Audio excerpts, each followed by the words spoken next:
श्री स्वामी समर्थ यांच्या शिकवणीनुसार होळी ही फक्त रंगांची किंवा बाह्य उत्सवाची नसून अंतर्मन शुद्ध करण्याची आणि वाईट प्रवृत्ती जाळण्याची आध्यात्मिक संधी मानली जाते.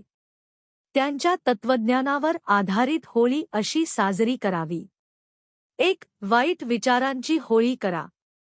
होळीच्या अग्नीमध्ये फक्त लाकूड नाही, तर अहंकार, राग, लोभ, मत्सर, द्वेष यांसारख्या वाईट प्रवृत्ती मनातून जाळण्याचा संकल्प करा. स्वामी समर्थ म्हणत असत की मन शुद्ध असेल तरच खरे सुख मिळते.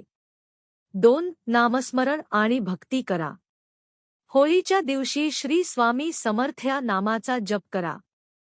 सकाळी आणि संध्याकाळी ध्यान, जप किंवा स्वामींचे भजन केल्याने मन शांत होते आणि आध्यात्मिक ऊर्जा वाढते. 3. साधेपणाने आणि सात्विकतेने उत्सव साजरा करा. अत्याधिक दिखावा, मद्यपान किंवा इतरांना त्रास देणे टाळा. स्वामी समर्थांनी सात्विक आणि संयमी जीवन जगण्यावर भर दिला. 4. क्षमा आणि प्रेमाचा संदेश द्या. ज्यांच्याशी मतभेद आहेत त्यांना माफ करा. होळी म्हणजे नवीन सुरुवात आणि प्रेम वाढवण्याचा दिवस आहे. 5. दान आणि सेवा करा. गरजू लोकांना अन्न, कपडे किंवा मदत करा.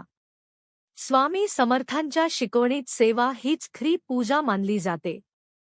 सारांश: स्वामी समर्थांच्या मते खरी होळी म्हणजे अंतर्मनातील वाईट गुण जाळणे, नामस्मरण करणे, प्रेमक्षमा ठेवणे आणि सेवाभक्ती करणे.